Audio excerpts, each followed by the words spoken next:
Now at 6, a suspect in a Joplin double murder is dead after a standoff with police. Plus, authorities in Tulsa uncovered 21 unmarked graves related to the 1921 race massacre. And a Webb City-based nonprofit finds a new space for its clubhouse. The 4 states' most watched news starts now. Authorities say a suspect in a Joplin double homicide is dead after a standoff with police. This is KOAM News at 6. Joplin police also released the names of the 2 people killed Monday night. KOAM's Carrie Worthen breaks down the timeline of what happened. Joplin Police Department received a call of 2 individuals who were unresponsive at 2216 South Annie Baxter. Officials arrived on scene and found 35-year-old Eric Stanfley of Grove, Oklahoma, and 35-year-old Stacy Rush of Joplin dead in a home. KOAM spoke with Stacy's mom, Lori Lehman, who says, after the unthinkable tragedy, Eric Daniels Stanfley was called home to his Lord and Savior Jesus Christ on October 31st, 2022. His family and friends find some comfort in knowing Eric has rededicated his life back to Christ and was baptized just a few days ago. What a joyous day it was. Police began investigating it as a double homicide case. Authorities identified 34-year-old David Rush of Wyandotte, Oklahoma as a suspect. Wednesday, Oklahoma officials chased Rush into Missouri on Highway 60. Authorities say Rush turned south on Antelope Road, then got out of his vehicle and ran. Armed with a handgun, he indicated that he was suicidal, and police established a perimeter around him. Newton County's deputies, Missouri State Highway Patrol, Seneca officers, and Oklahoma officers were all on scene. Authorities say Rush showed his firearm numerous times and, after approximately 3 hours of negotiation, shot himself. He was taken to a local hospital where he later died of his injuries. In Newton County, Carrie Worthen, KOAM News. The victim, Rush, leaves behind 1 son. Stanfley leaves 2 sons. Police have not released any further details in that case. A portion of Webb City is back open after what appeared to be an old bomb was brought to police. Police Chief Don Melton said a citizen brought the item into the police station. Officers cleared the area, closed down streets. A bomb squad was called in to check out the item. The bomb was determined to not be an active munition. Let's check in with Doug Heddy for a first look at the weather. Well, it definitely turned out to be a nice day for us today. Temperatures again into the upper 70s for highs. We're still sitting upper 60s to lower 70s right now. The winds have definitely picked up across the region throughout the daytime hours, and that's going to be the case over the next 48 hours. In fact, these are going to increase more. But you can see we got south winds kind of 10 to 20 and then gusts 25 upwards to 30 miles per hour. Not much is going on right now. We are going to see some clouds increasing ahead of our next storm system. This storm system will start to affect us by the time we head into Friday. For us tonight, 68 here shortly at 7, 60 by midnight, and then we don't drop off much. We only drop to about 59 degrees. Again, very windy the next couple days. Thunderstorms Friday, heavy amounts of rain in spots. The weekend's looking pretty good, but we'll break all this down on Friday here in just a bit. See you then. An additional 21 unmarked graves have been found in Tulsa as part of that city's effort to find unidentified victims of the 1921 Tulsa race massacre. The Oklahoma State archaeologist says they were uncovered at an excavation site in the Oak Lawn Cemetery. The city has been conducting a years-long investigation into the events of the massacre, which was inflicted by a white mob and targeted black residents. The attack destroyed Tulsa's Greenwood district, a thriving black economic hub. As many as 300 people were killed, according to the Tulsa Historical Society and Museum. There's less than a week until people across the country cast their ballots in the general election. KOAM teamed up with Gray television stations for a series of polls of Missouri voters ahead of the election. In the U.S. Senate race, we asked who people plan to vote for. 50% said Republican Eric Schmidt, 41% said Democrat Trudy Busch Valentine, 6% said they were undecided. We also asked what issues most influence a person's vote. 36% said inflation and the economy, 18% said abortion was the top issue, and 8% said health care. You can find more polling data on our website. That's KOAMnewsnow.com. Some local high school students today learned about possible career opportunities. McDonald County High School hosted a career fair for its students. Local businesses, industries, and colleges from all around the area attended. The school does this fair every year, but this year they're trying something new. An application station here as well, so if they have applications, that's new this year that we started, they can fill out the application on the side, and we actually have an interview station this year, which we've never had. So if they see somebody that they like when they talk to seniors, they can just take them over there and interview them right on the spot. In total, more than 35 businesses and schools sent representatives to that fair. Charlie 22 Outdoors is a group that provides outdoor activities to our nation's veterans and their families. Since their first meeting in 2017, that group has grown, and now the group has announced it signed a contract with the Webb City Historical Society and will make the clubhouse its new home office. There's too many people involved now. There's too much gear, too many supplies, just too many things to have in my office at my house, and literally hardly any room in my office to turn around in my chair. So stuff is stored in our sheds in different places, and it just became we realized very quickly that we needed a home that we could go to, that we could access easily, to have our events at, our meetings at, and to have an office out of, and store some of our items at. Scott says the group will use the first 2 floors, kitchen, bathrooms, and storage areas. Coming up, how a Southeast Kansas art gallery is honoring the legacy of a longtime artist and teacher. Plus, the Our Best Foundation makes another donation to a local organization. We're going to hear how it'll help. The community of Fredonia, Kansas is honoring a late art instructor who impacted the community. KOAM's Amber Jenkins has more. Fredonia Art Council is honoring the legacy of Howard Swalty, an art instructor who spread the passion for art and helped form the Fredonia Art Council. He was the art teacher here from 1965 to 1999, and so it's the artwork of his students, some from when they were in high school and some from adulthood. Former students from all over the country are submitting artwork to show how the beloved artist impacted them. He was really a big impact on the kids because he wasn't about just the art, he was about relating to the kids. He would not tell the kids how to do it. He would question them until they figured out how to do it. Despite passing away 2 years ago, Swalty's legacy is still felt. Our Arts Council is very involved. My father passed 2 years ago, and he was able to have a legacy exhibit of his own a year ago, and then his students' artwork are being highlighted this year. The piece behind me was a former piece of one of his students in the late 90s. Students at Fredonia High School walk by this yellow jacket every day, not knowing that this too is Howard's legacy. His artwork is all over the community. It's in our house, everything from the Chamber of Commerce inside our high school. You see things throughout the community that reminds myself of my father, his inspiration, and it's very neat to see. The community of Fredonia will always remember his passion for the arts. Reporting in Fredonia, Amber Jenkins, KOAM News Now. Swalty's Legacy Gallery is open to the public until November 16th. Arvest Bank is making another donation, this time to the Lafayette House. The Arvest Foundation is donating $5,000. The Lafayette House helps support and provide resources for women suffering from domestic and sexual violence. Officials say this donation will go a long way. Funding that we are told we can make it happen wherever we need to. So we have so many different services with Lafayette House. And every now and then we have a funding source that maybe we came a surprise or something that we didn't know that we were in need of. And so this allows us to fill gaps.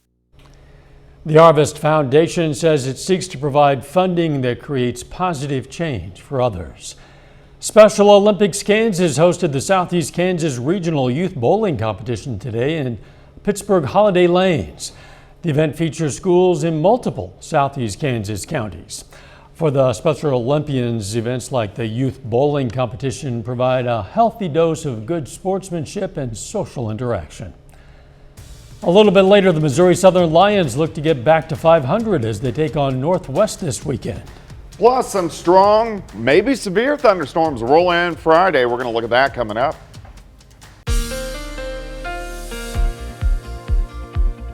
Well, it definitely turned out to be another nice day for us today. Temperatures pretty good into the upper 70s during the afternoon.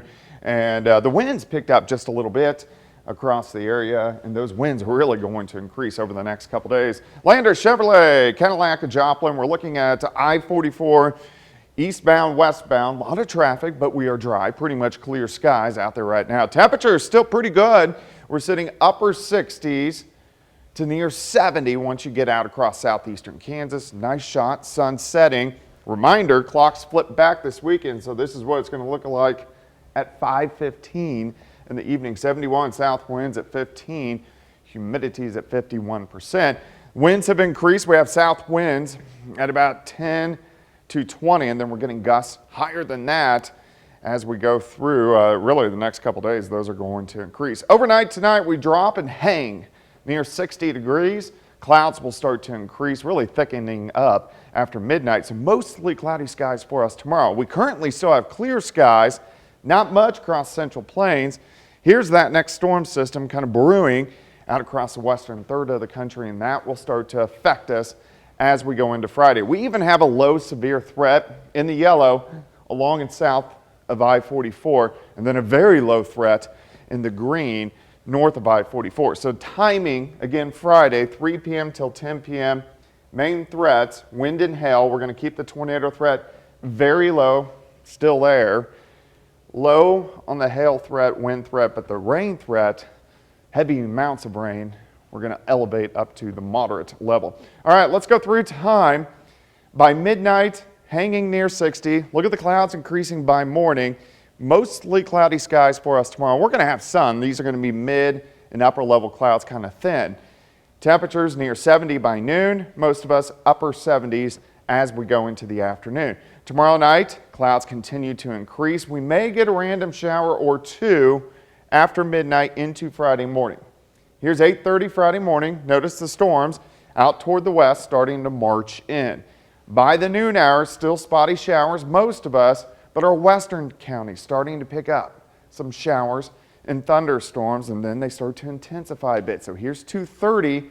Watch these march east into the evening hours, at least strong storms. So this is at 5 p.m., 5, 6, 7 p.m., mainly on the Missouri side by 8, 9, 10 p.m., and then these will rotate out of here, and the weekend is shaping up much better. Day planner for you tomorrow, 72 by noon, 75 by 5, a lot of clouds, high temp of 78. Rain with this next storm. This is what we really need. We need to put a bigger dent into that drought. I think on average, 3/4 of an inch, upwards to an inch, maybe some areas getting close to 2 inches of rain with this next system. But the winds are really going to be gusting over the next 48 hours, so buckle down that trash can or put it in the garage as those winds start to pick up. 78 tomorrow will make Friday an alert day just due to the low severe threat clearing out, and we actually get a pretty good weekend. A lot of people are going to be wondering specifically about the Friday night football forecast. Yeah, that could be an issue. Okay, thanks, Doug. Still ahead, the Webb City Cardinals prepare to host Republic in the district semifinals on Friday night. And Missouri Southern aims for the upset this weekend against 11th ranked Northwest Missouri. Jacob Leonard joins us with that and more up next.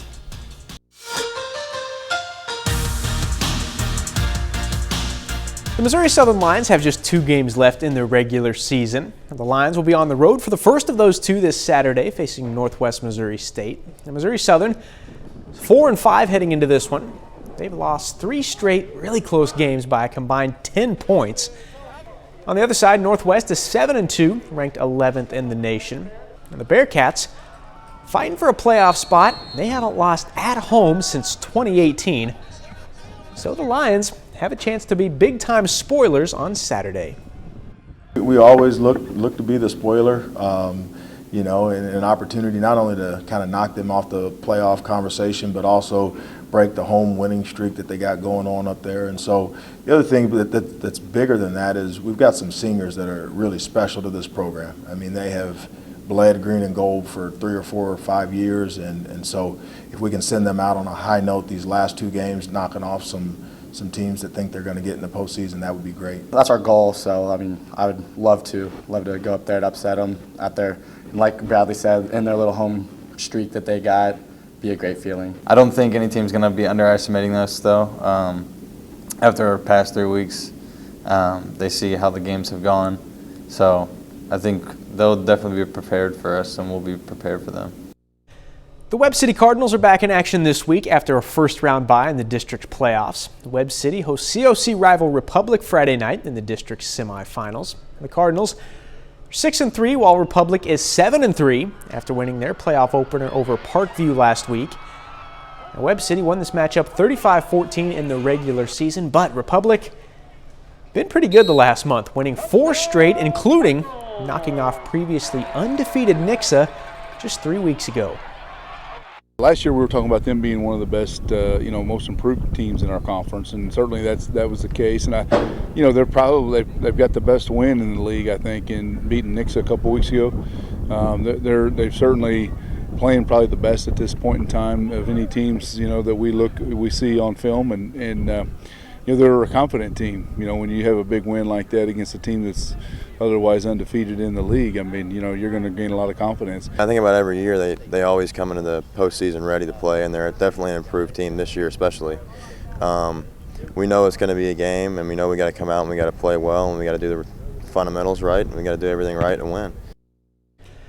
Finally, episode 10 of the KOAM Presents Pigskin podcast is out now. We've got links on our website. You can listen wherever you get your podcast, Apple, Spotify, YouTube, wherever. In this week's episode, we brought in Pitt State safety and former Frontenac Raider Brandon Malikas for an extended interview. Also, we talk about some big regional championship games in Girard and Galena. Chanute trying to stay undefeated in the regional round. Webb City, Carthage, Seneca all back in action after first round buys in the district playoff. Look, it's all in there. Just search for KOAM Presents Pigskin Podcast wherever you get your podcast. We've done 10 of these podcasts this year. That was one of my favorite ones. They've all been a hit, and yeah, it's over for the season, but certainly not over for good. We'll stay busy for the last few weeks of football. We'll be right back. Take time now to honor a local veteran. Tonight's four-state hero is Donald Moffett of Granby, Missouri. Moffett served as a sergeant in the U.S. Army from 1967 until 1969. He was stationed in Vietnam, and we salute Donald Moffett, our four-state hero. You can learn about lots of other heroes from all across this area, including some, no doubt, from your own hometown. You can also submit a hero of your own anytime you like. It's so simple. You just click on the link on our website. That's KOAMnewsnow.com. Here's a look at what's coming up on KOAM News on Fox 14. The risk of a recession is increasing as the Federal Reserve delivered another supersized rate hike today. Plus, the U.S. Capitol Police Department coming under fire following a hammer attack inside the home of House Speaker Nancy Pelosi. And growing concerns over privacy on TikTok as one FCC commissioner recommending it be banned. Those stories, a lot more, of course, is coming up on KOAM News on Fox 14 tonight after the World Series. Kind of windy out there at the moment, but otherwise not bad, Doug. No, pretty nice evening. Tonight's going to be fine. We are going to get some clouds increasing after midnight, so a lot of clouds tomorrow, but the winds will pick up a little bit more. So gusts kind of 30 to 35, and then continue to pick up gusts 40 to 45 by tomorrow night. So we're going to watch that thunderstorm threat Friday afternoon into the evening. Final sports night. You mentioned it quickly there. Game 4 of the World Series, Astros, Phillies tonight. Phillies lead the series 2-1. Game 4 is tonight at 7 o'clock on our sister station, Fox 14. Thanks for joining us. We'll see you right back here for KOAM News at 10. Let's make it a great evening.